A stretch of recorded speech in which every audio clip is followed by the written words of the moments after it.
ഞാൻ എപ്പോഴാടാ നിന്റെ ശിഷ്യനായത് തവളപ്രക്കാടി? നീ എപ്പോഴാടാ എന്നെ കണ്ടിട്ടുള്ളത്? ഒരു കയ്യബദ്ധം, നാറ്റിക്കരുത്. ഇനി തോന്നിയാസം പറഞ്ഞു നടന്നാലുണ്ടല്ലോ നാട്ടിലടിച്ചാൻ സൂപ്പാക്കും. എന്തു വേണ ചെയ്തോ, പക്ഷെ ദേഹോപദ്രവം ഏൽപ്പിക്കരുത്. പഞ്ചഭാവോ കണ്ടാ മനസ്സിലാവും. തൽക്കാലം അങ്ങനെ നിൽക്കട്ടെ. എനിക്ക് അവിടെ നിന്നെ കൊണ്ട് ചില ആവശ്യങ്ങളൊക്കെ ഉണ്ട്. ഞാൻ പറയുന്നത് ശ്രദ്ധിച്ച് കേൾക്കണം, എന്നിട്ട് അതുപോലെ ചെയ്യണം. ചെയ്തില്ലെങ്കിൽ നിന്റെ കഴുത്ത് ഞാൻ അർത്ഥം എടുക്കും.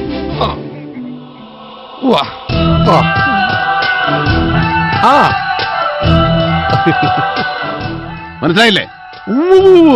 യഥം വലം നോക്കാതെ ചെയ്തിരിക്കും. ശരിയാടാ, ശ്രാങ്ക് മായാവിയുടെ ആശാൻ തന്നെയാ. പിന്നെ ഞാനെന്തിനാ ആശാനെന്നും പറഞ്ഞ് നടക്കുന്നത്? ഇനി ഒന്നുകൊണ്ട് വിഷമിക്കണ്ട, ഇവിടുത്തെ കാര്യം ഞാൻ ഏറ്റു. ശരി. ഞാനല്ലേ പറയുന്നത്, നിനക്ക് ഈ ആശാന വിശ്വാസമില്ലേ? എന്നാലും ഞാൻ പഠിപ്പിച്ചതൊന്നും നീ മറന്നില്ലല്ലോ. അത് മതി. ഈ ഗുരുവിന് തിരുപ്പതിയായടാ, തിരുപ്പതിയായി. പിന്നെ ഒരു ഗൗരവമുള്ള ജോലി നിന്നെ ഞാൻ ഏൽപ്പിക്കുകയാണ്. കണ്ണൂരിലെ നമ്മുടെ കളരിയിൽ നിന്ന് ആ പഴയ രഹസ്യ ആയുധപ്പെട്ടി ഒന്നും എത്തിക്കണം. പകല് വേണ്ട, രാത്രി മതി. ഇനി ഒന്നും ഇങ്ങോട്ട് പറയണ്ട, പറയുന്നത് അങ്ങോട്ട് ചെയ്താ മതി. കേരടാ ബ്ലാഡ് ഫുൾ. അവൻ പറയാ പരസ്യമായിട്ട് അവന് ഗുരുപൂജ ചെയ്യണമെന്ന്, അതും അമ്പലത്തിന് നടയിൽ വെച്ച്. അതാ ഞാൻ ഫസ്റ്റിലേ പറഞ്ഞത്, കയ്യപ്പത്തൊന്നും കാണിക്കരുത്, നാറ്റിക്കരുതെന്ന്. നിങ്ങൾ കേട്ടില്ലേ? ഈ ശ്രാങ്കിന്റെ ഒരു ഭാഗ്യേ. ഇതൊക്കെ എന്ത്? തനിക്ക് എത്ര രൂപ തരാനുള്ളത്? ഒന്ന് ചുമ്മാ ശ്രാങ്കെ, ആ ടീച്ചറിന് കയ്യെടുത്തേ. നാട്ടുകാരാകുമ്പോ കുറച്ച് കാശ് അങ്ങോട്ടും ഇങ്ങോട്ടും കൊടുത്തൊന്ന് വാങ്ങി നോക്കിയിരിക്കും, അതൊന്നും കാര്യാക്കാനില്ല. എന്നൊരു 50 രൂപ എടുത്തേ. ഇങ്ങനെ കാര്യങ്ങളും വിവരങ്ങളൊക്കെ അറിഞ്ഞാണല്ലോ. ഇനി എന്തറിയാനാ? കാര്യം നമ്മൾ പലപ്പോഴായിട്ടൊന്ന് ഉരസിയിട്ടുണ്ടെങ്കിലും ഞാനത് മറന്നു. ആണുങ്ങളായതൊക്കെ പതിവാ. നീ ഇന്നു മുതൽ എന്റെ കൂടെ കൂടിക്കും, ശിക്ഷനായിട്ട്. അത് വേണോ? വേണം. ഒരു ഫ്രീ ചായ ഇവന് കൊടുക്ക്. നിങ്ങളൊന്നേ, നമ്മൾ ചെയ്ത വലിയൊരു തെറ്റിന് പരിഹാരം ചെയ്യണം. പലഹാരം വേണോ ശ്രാങ്കെ? പലഹാരം അല്ലട കഴുതേ, പരിഹാരം. ഏതായാലും പലഹാരത്തെ കുറിച്ച് എന്നെ ഓർമ്മിപ്പിച്ച സ്ഥിതിക്ക് എടുത്തോളൂ. 2 ബോണ്ട, ഒരു സവാളവട, ഒരു സുഖിയൻ.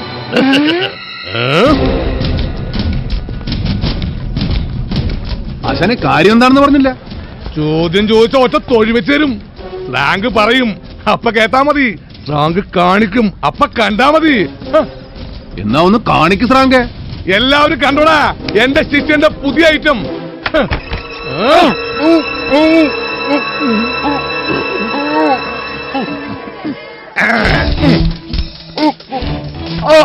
അയ്യോ, ഇനി തല്ലരുത്, ഞാൻ സത്യം പറഞ്ഞോളാ.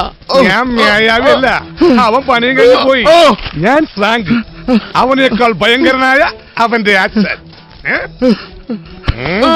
എന്റെ ശിഷ്യം വന്ന് നിന്റെ കഥ കഴിക്കും മുമ്പ് സത്യം മുഴുവൻ തുറന്നു പറഞ്ഞോളാം. ഇനി എന്നെ ഉപദ്രവിക്കരുതെന്ന് പറയണം. അതൊക്കെ ഞാൻ ഏറ്റു.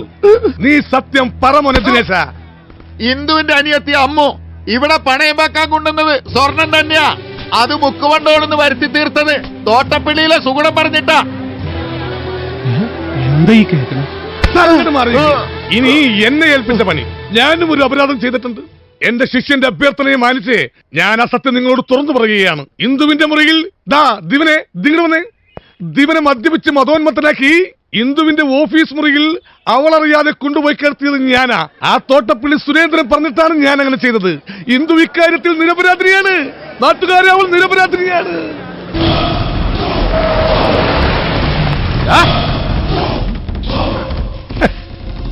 നിന്നെ തന്നെ. ഈ എന്നെയാണോ എന്ന് വിളിച്ചത്? എന്തേ പിടിച്ചില്ലേ? ആരുടെ ഈ മായാവി എന്ന് പറയുന്നവൻ? പറയുന്നവനല്ല, പറഞ്ഞാൽ പറഞ്ഞത് ചെയ്യുന്നവൻ. അവൻ എവിടെ, എപ്പോൾ, എങ്ങനെ വരുമെന്ന് ആർക്കും പറയാൻ പറ്റില്ല. അതാണ് എന്റെ അരുമശിഷ്യൻ. എങ്കിൽ വിളിക്കണം നിന്റെ അരുമശിഷ്യനെ. പൊതുജനത്തിന്റെ മുമ്പിൽ വരാൻ പറ, എന്നിട്ട് ആണുങ്ങളോട് മുട്ടാൻ പറ. ആശാനെ തല്ലിയാൽ ശിഷ്യന് നോവുമല്ലോ. തല്ലിക്കോ. ധൈര്യമുള്ള തന്തയുടെ തറവാട്ടി പറഞ്ഞവനാണെങ്കിൽ തല്ലിക്കോ.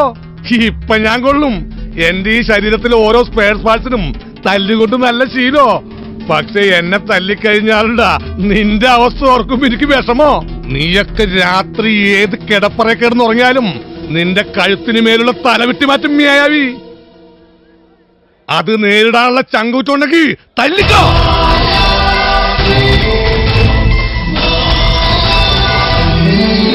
തുടങ്ങിയിട്ടുള്ളൂ.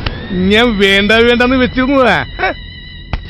ആ മായാവി എന്ന് പറയുന്നവരോട് പറഞ്ഞേക്ക് ഞാനൊന്ന് കാണുന്നുണ്ടെന്ന്. ഓടാ. അത് കഴിഞ്ഞിട്ട് നമ്മളൊന്ന് കാണുന്നുണ്ട്. ഓടാ.